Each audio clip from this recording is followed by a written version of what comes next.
Life in our corner of West Virginia was like a song you hum without thinking. You know the tune by heart, the kind that sticks to you because it's comfortable, unchanging. The mountains surrounding us were as much a part of our lives as the air we breathed.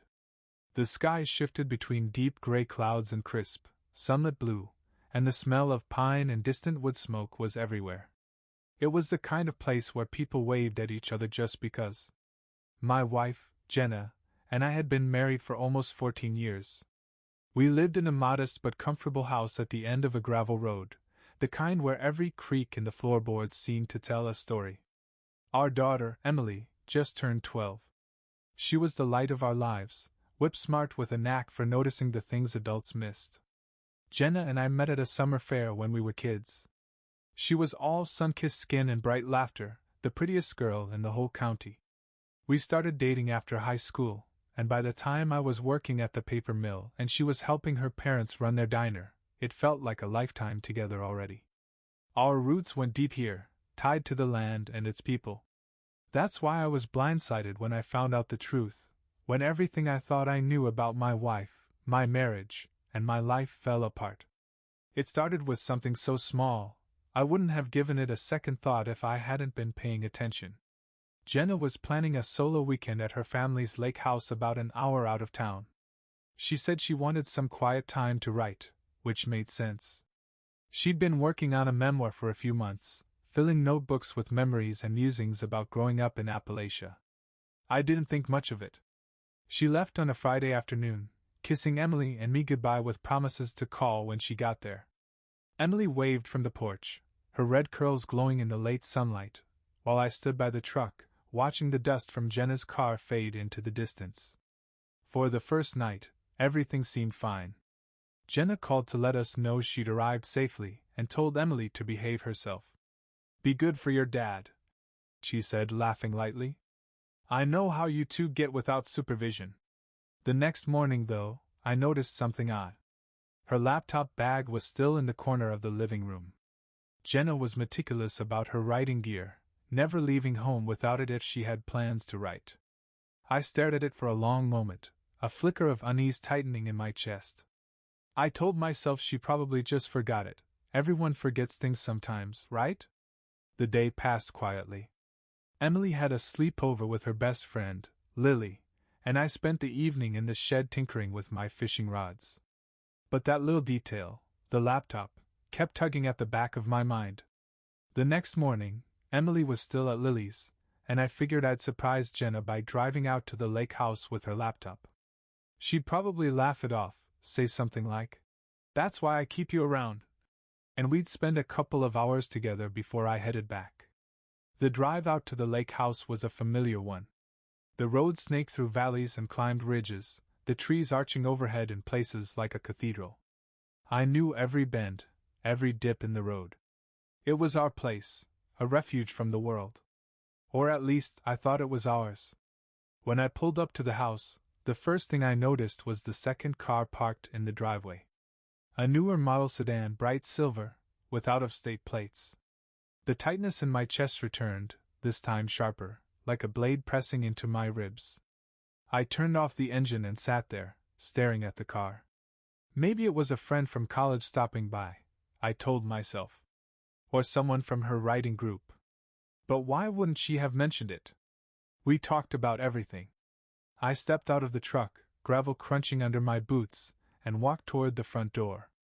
The blinds were drawn, and the air was unnervingly still, save for the occasional rustle of leaves in the breeze. My heart pounded as I reached for the doorknob. It was locked. That was strange. Jenna never locked the door when she was at the lake house. "Why would I? There's no one around for miles," she always said. I knocked once, then again, louder this time. The silence on the other side of the door stretched out too long. Finally, I called her name. "Jenna? It's me." Nothing. I stepped back, trying to think. Maybe she'd gone into town, but that didn't explain the car. Then a thought struck me. There was a spare key hidden under the loose brick by the porch steps. Jenna had shown me the hiding spot years ago. I hesitated. Part of me wanted to turn around, get back in the truck, and pretend I hadn't come. But the nagging feeling wouldn't let me. I reached for the brick, my hand trembling slightly, and found the key. Sliding it into the lock, I pushed the door open. The living room was empty, though the faint smell of cologne lingered in the air, a scent that wasn't mine. I stepped inside cautiously, the door creaking on its hinges as I pushed it open. My boots echoed against the wooden floor, a stark contrast to the oppressive silence of the house. The place looked the same as ever, the cozy couch, the worn rug, the coffee table stacked with magazines Jenna never read. And yet, everything felt wrong. "Jenna?" I called again, my voice breaking the stillness. No answer. I moved further in, my gaze darting around. On the counter by the kitchen was an empty wine bottle and 2 glasses, one of them still holding the dregs of deep red liquid. My stomach tightened. I told myself it didn't mean anything. Maybe she had company, a friend, someone harmless. But deep down, I knew better. The sound of muffled laughter drifted down from upstairs, freezing me in place. It was Jenna's voice, unmistakable, followed by a man's low chuckle. I couldn't move for a moment, rooted to the spot as my mind raced, struggling to process what I was hearing. I started up the stairs, each step slower than the last. The laughter had died down, replaced by a soft murmur of voices. My hand clenched the banister so tightly my knuckles turned white. By the time I reached the top, my pulse was roaring in my ears. The door to the bedroom was ajar. I stepped closer, my breath caught in my throat. Through the crack, I could see movement, a shadow on the far wall, the outline of 2 people. My heart pounded so hard it felt like it might burst. I pushed the door open, bracing myself for whatever was on the other side. The scene before me was like a punch to the gut. Jenna was lying on the bed, her hair spread out across the pillows, her face flushed. Beside her was a man I didn't recognize, mid-30s, clean-shaven, with a smirk that made my blood boil. He was shirtless, his hand resting casually on her leg as if he had every right to be there. "Jake?" Jenna's voice wavered as she sat up, her expression morphing from shock to something that looked almost like guilt. "What are you doing here? What am I doing here?" My voice cracked with anger, and I could feel the heat rising in my face. "I could ask you the same damn thing." The man, whoever he was, scrambled to his feet, grabbing his shirt from the chair. "I think I should." "Don't you dare move," I barked, stepping further into the room. He froze, his hands raised slightly as if to placate me. "Who the hell are you?" "Just a friend," he stammered. "Some friend," I said, my voice dripping with sarcasm. I turned to Jenna, who was now on her feet, pulling a blanket around her shoulders. "Care to explain this?" She didn't answer immediately, her gaze flicking between me and the man like a trapped animal. Finally, she muttered, "It's not what it looks like." I let out a bitter laugh. "Really? Because it looks like you're cheating on me, Jenna. So what is it then? A book club meeting? A creative brainstorming session?" The man edged toward the door, and I stepped aside, gesturing for him to leave. "Get out," I said through gritted teeth. He didn't need to be told twice, brushing past me and disappearing down the stairs. The sound of the front door slamming shut echoed through the house. Jenna and I stood there in silence, the weight of what had just happened settling over us like a dark cloud.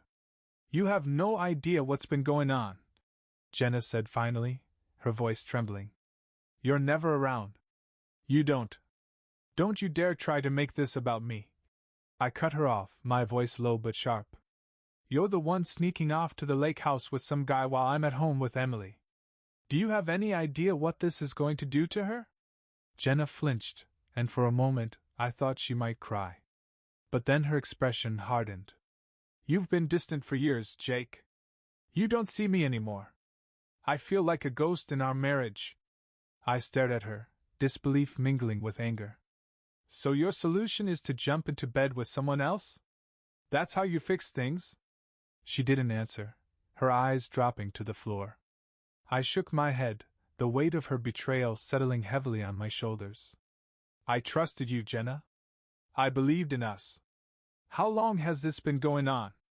Her silence was answer enough. I turned and left the room, unable to look at her anymore. The stairs blurred before me as I descended, my mind racing. I couldn't process what had just happened, couldn't reconcile the woman I'd married with the one upstairs. The love of my life had become a stranger. When I reached the truck, I sat there for a long moment, gripping the steering wheel and staring at the house. The memories we'd made there felt like they belonged to someone else, another life. I started the engine and drove away, the gravel crunching under the tires like the sound of everything falling apart. The drive back to town felt endless. The winding roads that I once loved for their beauty now seemed like a cruel maze designed to keep me trapped with my thoughts. My grip on the steering wheel tightened until my knuckles ached. The mountains loomed around me, their silent grandeur offering no comfort, only an indifferent reminder of how small and powerless I felt. When I reached the edge of town, I pulled over into the lot of an old diner. It was a place Jenna and I used to come to before we were married, back when our lives were simple and our dreams felt limitless. The neon sign buzzed faintly, its light flickering like the strained beat of my heart. I sat there, staring at it, unsure of what to do next. Going home to Emily felt unbearable. I didn't want her to see me like this, a man shattered. The interior of the diner was nearly empty, just a couple of truckers at the counter, and an older couple sharing a slice of pie in the corner. I slid into a booth near the back, keeping my head down as the waitress approached. She looked vaguely familiar. Most people in this town did. "Coffee?" she asked, her voice kind but distant. I nodded, and she poured a steaming cup before moving on. The heat of the mug warmed my hands, but it did nothing to thaw the cold knot of anger and despair in my chest. I don't know how long I sat there, staring into the black depths of the coffee like it might hold the answers I was desperate for. Eventually, my phone buzzed in my pocket, breaking the silence. It was a text from Jenna. "We need to talk."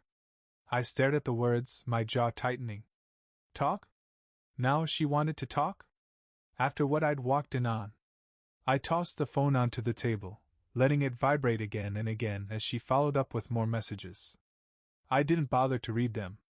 Instead, my thoughts turned to Emily. How was I going to tell her? Could I even tell her? She idolized her mother.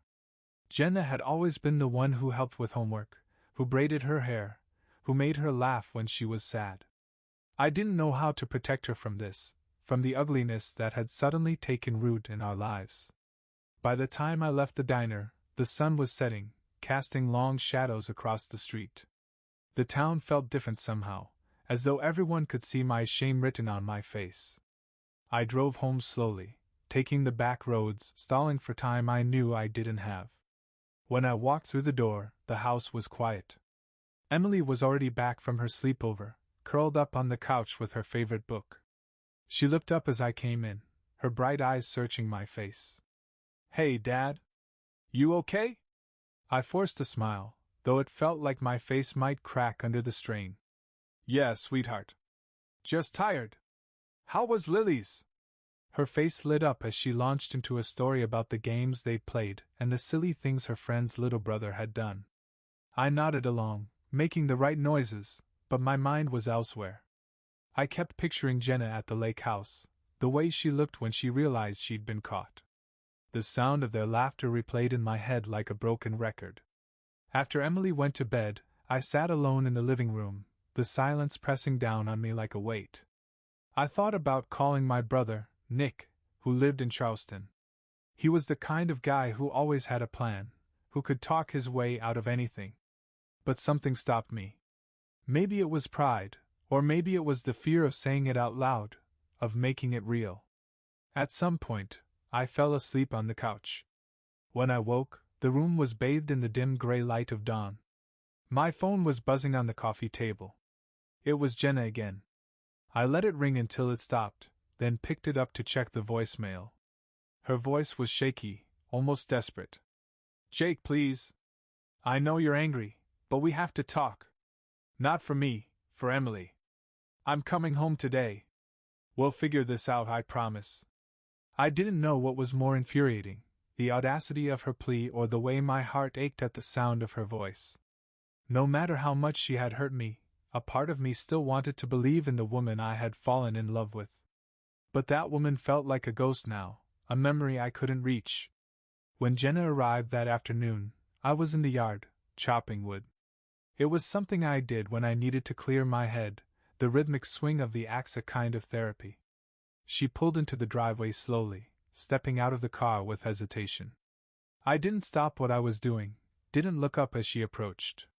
"Jake," she said softly.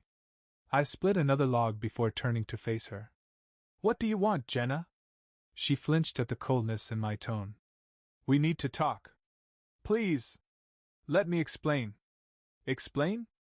I dropped the axe, the sound of it hitting the ground sharp in the quiet. "I think everything was pretty clear." Her eyes welled up, but I wasn't in the mood for her tears. "Jake, I made a mistake. A horrible mistake. But it didn't mean anything." "Don't," I snapped, cutting her off. "Don't insult me by pretending it was nothing. I saw you, Jenna. I saw everything." She bit her lip, tears streaming down her face now. "I didn't plan for this to happen. I was lonely, and he was just there. But I never stopped loving you, Jake." I laughed bitterly, shaking my head. "You've got a hell of a way of showing it." She stepped closer, reaching for my hand, but I pulled away. "Please," she begged. "Don't let this destroy us. We can fix it. For Emily." The mention of our daughter made my chest tighten. I wanted to yell, to scream, to tell her exactly what I thought of her excuses. But instead I just stood there, staring at the woman I thought I knew. I stared at Jenna, her face blotchy from tears, her hands trembling as she reached for me again. It was the same face I'd fallen in love with years ago, but now it felt unfamiliar, like a mask hiding someone else entirely. I didn't move, didn't say anything at first, letting the silence hang between us like a loaded gun. "Jake," she tried again, her voice breaking. "Please, just talk to me. Yell if you want. Get it out. I deserve it. But don't shut me out." "You deserve it?" I scoffed, crossing my arms. "Jenna, you don't deserve a damn thing from me right now. What were you thinking? Do you know what you've done to this family? To Emily?" Her head dipped, her voice barely above a whisper. "I know. I know I've hurt you." "Hurt me?" I stepped closer, my voice rising. "Hurt doesn't even begin to cover it. You tore this family apart, Jenna. And for what? Some fling with a guy who'll probably forget your name next week?" "It wasn't like that," she said, looking up at me with pleading eyes. "It wasn't about him. It was about me." "Oh, here we go," I snapped, throwing up my hands. Poor Jenna, feeling unappreciated. Lonely. Is that your excuse? Because I was here, Jenna. I was always here. Physically, maybe. She shot back, surprising me with the sharpness in her voice. But emotionally? You've been checked out for years, Jake. You go to work, come home, and bury yourself in anything that keeps you from dealing with me, with us. I shook my head, my jaw tightening. So this is my fault now? You're saying I pushed you into bed with some stranger? That's not what I'm saying, she cried, her voice cracking. I'm saying I've been drowning, Jake, and you didn't even notice. I've been screaming for you to see me, to care, and you didn't. I stared at her, my heart pounding, anger and sadness warring within me. Do you hear yourself right now? You think this justifies what you did? You think this makes it okay? No, she said quickly, stepping closer. Nothing makes it okay. I know that. I know I've broken your trust, and I don't expect forgiveness. But I need you to understand, it wasn't about him. It wasn't about anyone but me. I laughed bitterly. Well, that's a relief. At least your betrayal was self-centered. Jake, stop, she begged, tears streaming down her face. Don't do this. Don't throw everything away. I stepped back, shaking my head. Don't you dare put this on me. You threw it away, Jenna. Not me. You. The front door creaked open, and we both turned to see Emily standing on the porch, her wide eyes darting between us. She clutched the railing, her small frame trembling slightly. "Mom? Dad?" she said hesitantly, her voice filled with fear. "What's going on?" Jenna wiped her face quickly, forcing a smile that didn't reach her eyes. "Sweetheart, it's okay. Everything's fine." Emily frowned, her gaze shifting to me. "It doesn't sound fine." "Go back inside, Emily," I said, my voice softer than I expected. "We're just talking." "But—" "Emily," Jenna interrupted, her tone firmer this time. "Please, honey. We'll come inside in a minute." Reluctantly, Emily nodded and disappeared back into the house, the screen door slamming shut behind her. The sound made my chest ache. "We can't do this in front of her," Jenna said quietly, her hands twisting together. "She doesn't deserve that." "You should have thought about that before," I shot back, but my voice lacked its earlier venom. I was too tired to fight, too drained to keep going. "Fine. We'll talk later." "Jake." She reached for me again, but I stepped back. "I can't, Jenna," I said, my voice barely above a whisper. "Not now. Maybe not ever." I turned and walked toward the shed, needing space, needing to breathe. Behind me, I heard Jenna let out a shaky sigh before the sound of the screen door opening and closing again signaled her retreat into the house. I stayed in the shed for what felt like hours, sitting on an overturned bucket with my head in my hands. My mind was a whirlwind of emotions: rage, betrayal, heartbreak, and a gnawing sense of loss. Jenna's words echoed in my head, her accusations of my emotional absence cutting deeper than I wanted to admit. Had I really been that blind? That distant? I thought about the little moments I'd brushed off, the way she'd lingered in the doorway when I came home late from work, the times she asked me to sit with her, to talk, and I'd mumbled an excuse about being too tired. Was I part of the problem? Did that give her an excuse? No, I shook my head. Nothing justified what she'd done. The sun dipped lower in the sky, painting the horizon in hues of orange and red. Finally I stood, my legs stiff and my heart heavier than ever. I couldn't hide in the shed forever. Emily needed me, even if Jenna didn't anymore. When I stepped back into the house, the smell of dinner greeted me, spaghetti and garlic bread. Jenna was in the kitchen, her back to me, moving quietly as she set plates on the table. Emily sat at her usual spot, her eyes glued to her book, though I could tell she wasn't really reading. "Hey, kiddo," I said, ruffling her hair as I passed by. "Hi, Dad," she mumbled, not looking up. Jenna glanced over her shoulder, her expression cautious. "Dinner's ready." I nodded, taking my seat across from Emily. The three of us sat in silence, the only sounds the clink of forks against plates, and the occasional creak of the table. It was the quietest meal we'd ever had. When it was over, I pushed back my chair and stood. "I'll do the dishes," I said, avoiding Jenna's gaze. "Thanks," she said softly, but I didn't respond. As I rinsed the plates, I heard Emily ask, "Are you and Mom okay?" The question made me pause, my hands submerged in soapy water. I turned slightly, watching as Jenna knelt beside Emily, her hands resting on her shoulders. "We're fine, sweetie," Jenna said gently, her voice steady. "We're just working through some things." Emily frowned. "You're not gonna split up, are you?" Jenna's eyes flicked to mine, a silent plea hanging between us. I swallowed hard, forcing a smile as I turned back to the sink. "Don't worry, Em. Everything's going to be okay."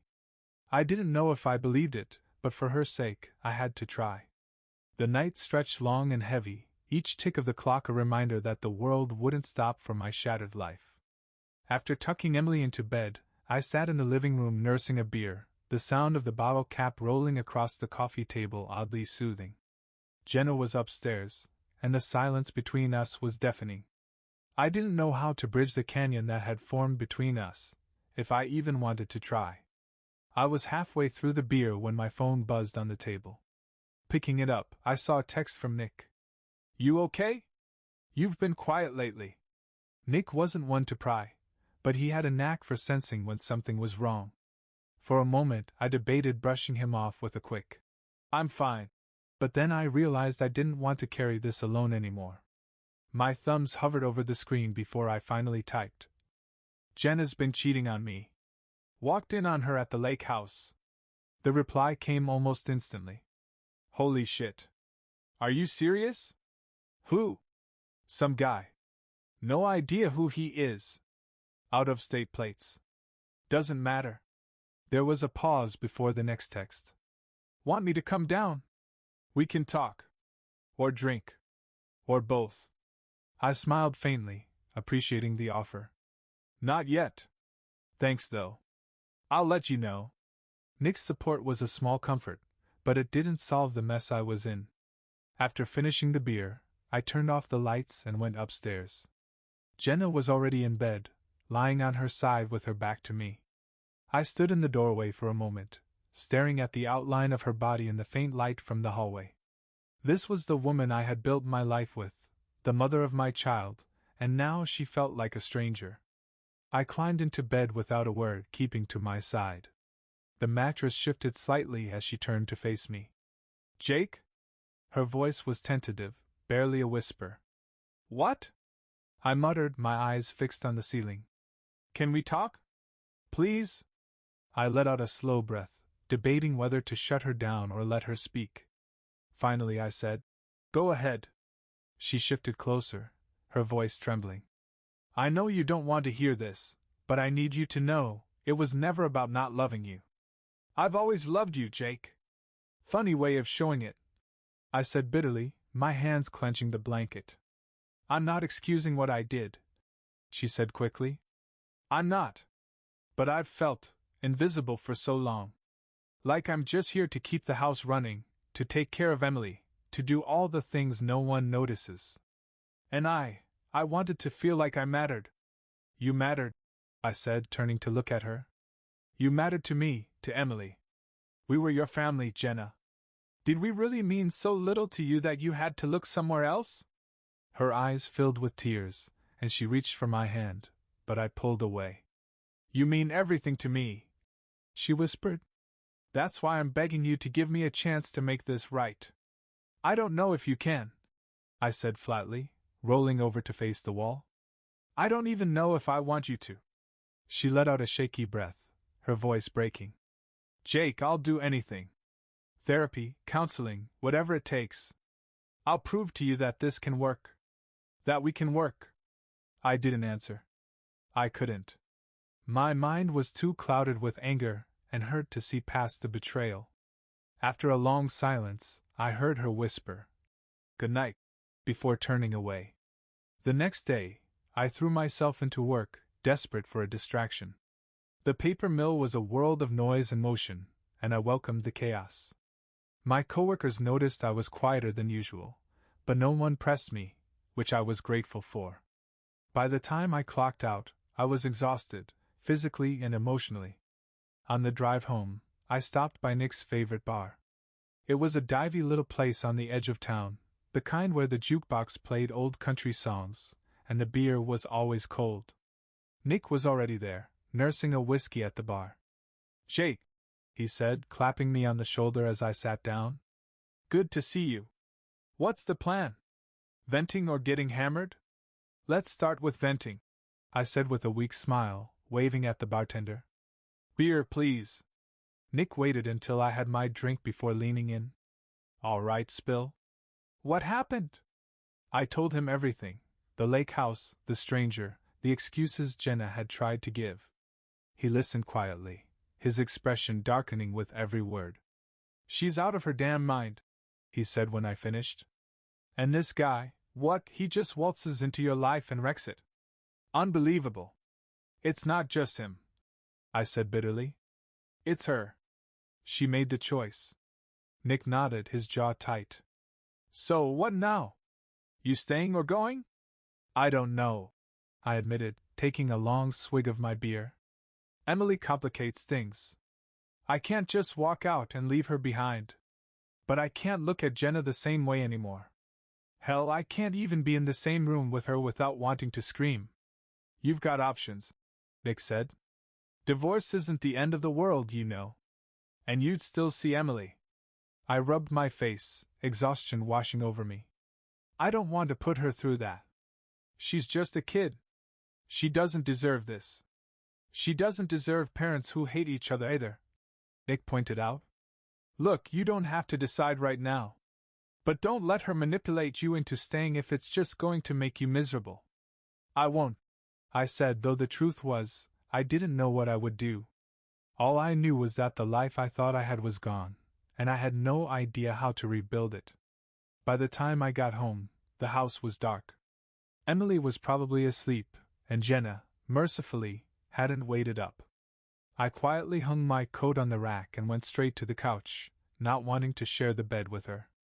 The thought of being that close to her, of pretending everything was fine, made my stomach churn. I stared at the ceiling, listening to the faint creaks of the old house settling. Every so often, the image of Jenna with that man flashed in my mind, a cruel slideshow of betrayal. I wanted to hate her. Maybe I already did. But underneath all the anger was a deep sadness, a loss I couldn't quite put into words. It felt like mourning someone who was still alive. The next morning, I woke to the smell of coffee and bacon. For a moment, it almost felt normal, like any other Saturday morning. But as I sat up and rubbed the sleep from my eyes, the weight of reality came crashing back down. I walked into the kitchen to find Jenna at the stove, her hair pulled back and her face set in a determined expression. She looked over her shoulder when she heard me. "Morning," she said softly. "Morning," I muttered, grabbing a cup of coffee without meeting her gaze. "I made breakfast," she offered, her voice tentative. "Thought we could all eat together." I sipped my coffee, the bitter warmth grounding me. "Where's Emily?" "Still sleeping," she said, turning off the stove and plating the bacon. "I thought maybe we could talk before she wakes up." I sighed, leaning against the counter. "Jenna, I don't know what else there is to say." "There's a lot to say," she said, setting the plate down and facing me. "Jake, I know I broke your trust, and I know I don't deserve your forgiveness, but I'm begging you to at least hear me out." I crossed my arms, staring at her. "Fine. Talk." She took a deep breath, her hands trembling slightly as she spoke. "I've been unhappy for a long time. Not because of you, but because of me. I've felt lost. Like I don't know who I am outside of being a wife and a mom. And when I met him, it wasn't about love or even attraction. It was about feeling seen." "Seen?" I repeated, my voice sharp. "You felt seen?" "Jenna, I've been here, every single day." "You don't think I saw you?" "You did," she said quickly, tears welling in her eyes. "But not in the way I needed. And I didn't know how to tell you. I didn't know how to ask for help." "You could have tried," I snapped. "You could have talked to me instead of sneaking off to the lake house with some stranger." She flinched at the words, her tears spilling over. I know I should have. And I'll regret it for the rest of my life. But I want to fix this, Jake. I want to fix us." I shook my head, the anger rising in me again. "You don't just get to fix this, Jenna. You don't get to erase what you did." "I'm not trying to erase it," she said, her voice cracking. "I just want to move forward. For Emily. For us. Please, Jake." Her words hung in the air, heavy with desperation. I wanted to believe her, wanted to find some spark of hope in what she was saying. But all I could feel was the weight of her betrayal. "I don't know if I can do this," I said finally, my voice low. "I don't know if I can forgive you." She nodded slowly, her tears falling freely now. "I understand. But I'm not giving up. Not on you, not on us." I didn't respond, turning and walking out of the kitchen. I needed air, needed space to think. I grabbed my coat and headed outside, the crisp morning air biting at my skin. I drove aimlessly for hours, the familiar roads of our small town blurring together. I thought about Emily, about the life we'd built here, about the love I'd once felt so deeply for Jenna. Could I find a way to feel it again? Did I even want to? Eventually, I found myself parked at the edge of the woods where Emily and I used to go hiking. The memories of those trips, her laughter echoing through the trees, brought a lump to my throat. She was the one bright spot in all of this, the one thing that still felt pure and untainted. When I got back home, Emily was in the living room, coloring at the coffee table. She looked up when I walked in, her face lighting up. "Dad! Look what I made!" she said, holding up a drawing of our family, me, her, and Jenna standing in front of the house.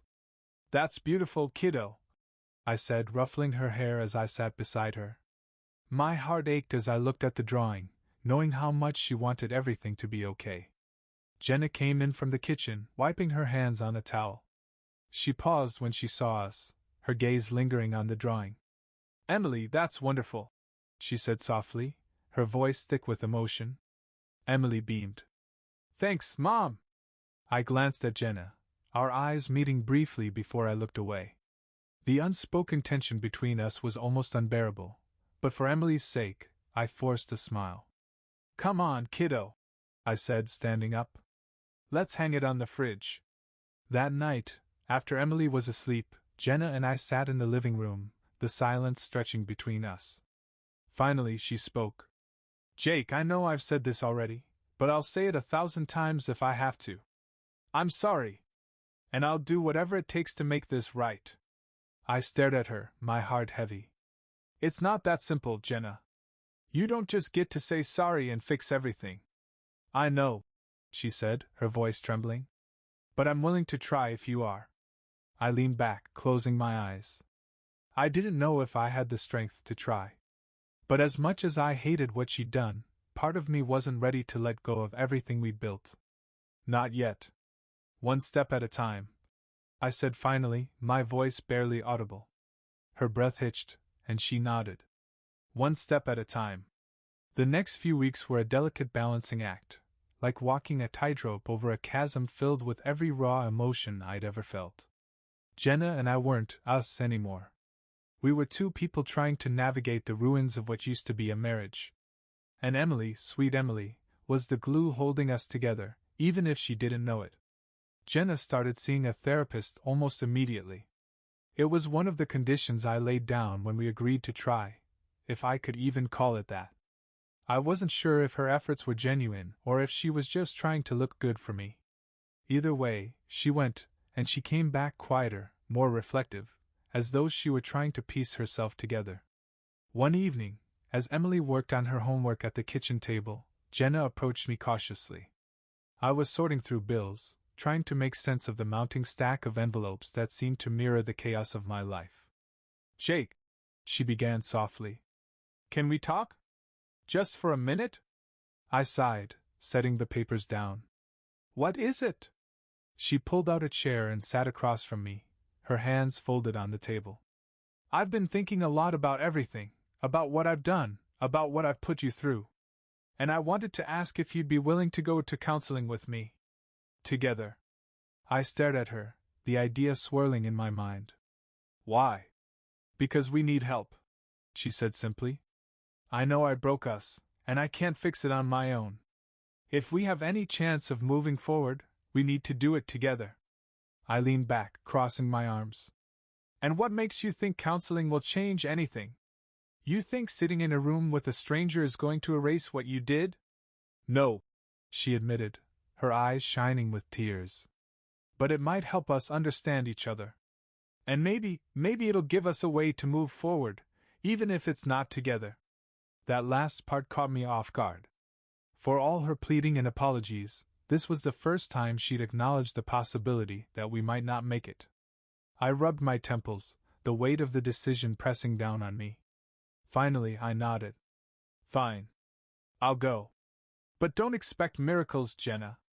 She nodded, a flicker of hope crossing her face. "Thank you." The first session was awkward, to say the least.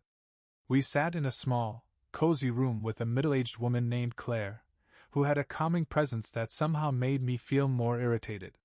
She started by asking us to share what brought us there. Jenna went first, her voice trembling as she recounted her feelings of loneliness, her struggle to find her identity, and her ultimate betrayal. I stayed silent, staring at the floor, trying not to let her words affect me. But they did. When it was my turn, I let it all out, the anger, the hurt, the feeling of being blindsided by the person I trusted most. She didn't just betray me, I said, my voice sharp. She betrayed our family.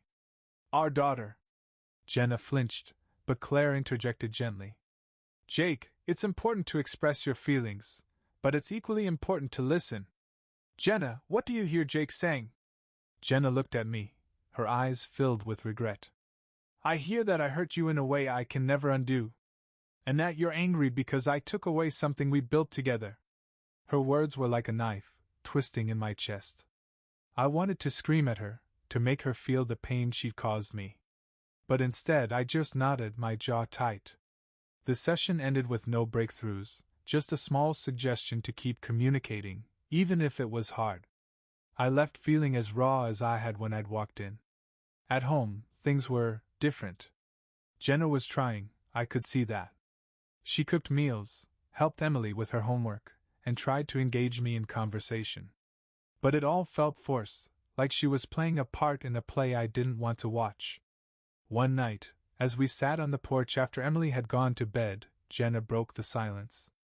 Do you remember when we bought this house? I glanced at her, surprised. Yeah.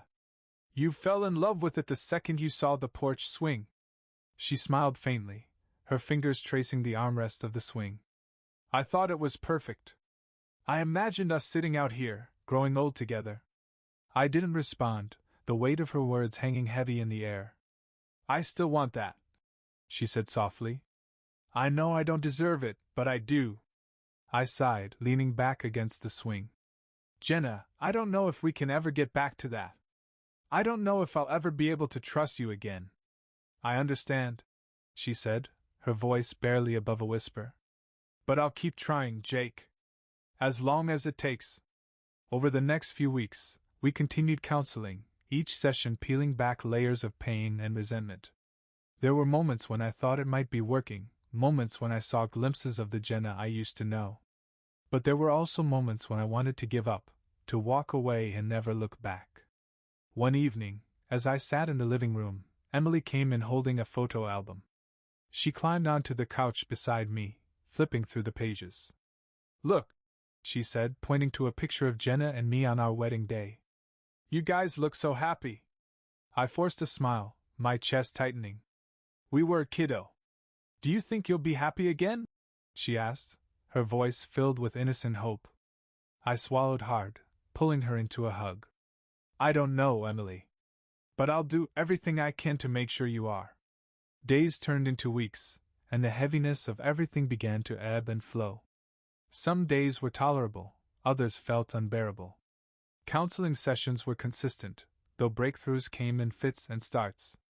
Jenna was patient, too patient, as if walking on eggshells around me. I hated that. I hated the way her remorse seemed performative at times, and yet, I also saw moments of sincerity, moments that clawed at the walls I'd built around myself. One evening, as Emily worked on a school project in the kitchen, Jenna and I sat across from each other. The air was tense, the sound of Emily's scissors snipping through construction paper the only thing keeping the silence from swallowing us whole. I've been thinking, Jenna said suddenly, her voice breaking the fragile quiet. I looked up from the beer I was nursing. About how we ended up here, she said, her hands clasped tightly in front of her. About everything I've done to hurt you. I know saying sorry doesn't change anything, but I need you to know that I mean it. Every single day, I regret what I did. I didn't respond immediately, letting her words hang in the air. Finally I said, regret doesn't erase it, Jenna. I know, she whispered, her voice trembling. But I want to rebuild, Jake. Even if it takes years, even if it's hard. I want to rebuild what we had. For Emily. For us. I sighed, running a hand through my hair. I don't know if I can, Jenna. I want to, for Emily's sake, but every time I look at you, I see him. I see what you did.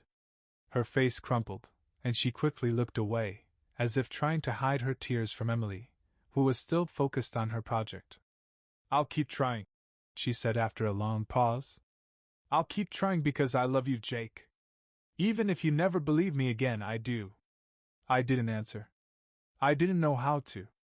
Later that night, I found myself alone in the living room, flipping through the old photo album Emily had left out. There we were, smiling and carefree, oblivious to the cracks that would eventually form. I traced my finger over a picture of Jenna and me at the lake house, back when it was truly our sanctuary. Back when I thought nothing could touch us. I didn't hear her approach, but suddenly Jenna was beside me, her arms wrapped around her middle like she was trying to hold herself together. "I miss that," she said softly, nodding toward the photo. "So do I," I admitted, surprising myself. She hesitated before sitting down next to me. "Do you think we could ever get back there?" I looked at her, really looked at her, for the first time in weeks. She looked tired, older somehow, like the weight of everything was finally catching up to her. "I don't know," I said honestly. "But I think we owe it to Emily to try." Her eyes widened slightly, hope flickering across her face. "You mean that?" "I do," I said, though the words felt heavy in my mouth. "But it's not going to be easy, Jenna. And I'm not promising anything." "I'll take that," she said quickly, her voice filled with quiet determination. "I'll take anything." The next morning, I made a decision I'd been avoiding. While Emily was at school and Jenna was out running errands, I went into the shed and pulled down a box from the top shelf. Inside were all the notes I'd written Jenna over the years, little things, like reminders of how much I loved her, or plans for our future. I flipped through them, my chest tightening with every word. I placed one on the counter where she'd see it when she got back. It wasn't much, just a scrap of paper with a simple sentence. "One step at a time." When she returned, she found me in the yard, chopping wood. She approached cautiously, holding the note in her hand. "Jake," she began, her voice trembling. "Thank you? For this. For not giving up completely." I nodded, wiping sweat from my brow. "It's not forgiveness, Jenna. It's a start. That's all I can give you right now. That's all I'm asking for," she said, tears brimming in her eyes. Over the next few months, things slowly started to shift. Jenna continued her therapy, and we stuck with counseling, though I still had moments of doubt, moments when I questioned if this was worth it. But Emily's happiness kept me grounded. She seemed lighter, more herself, as if the storm clouds that had hung over our house were finally beginning to part. One evening, as we sat on the porch swing watching the sunset, Jenna reached for my hand. For a moment I considered pulling away, but I didn't. Instead, I let her hold it, her fingers lacing with mine. "Thank you," she said softly, her voice barely above a whisper. "For what?" I asked, my gaze fixed on the horizon. "For giving me a chance to prove that I can be better. That we can be better." I didn't respond, but I gave her hand a small squeeze, a silent acknowledgement that maybe, just maybe, there was still something worth saving.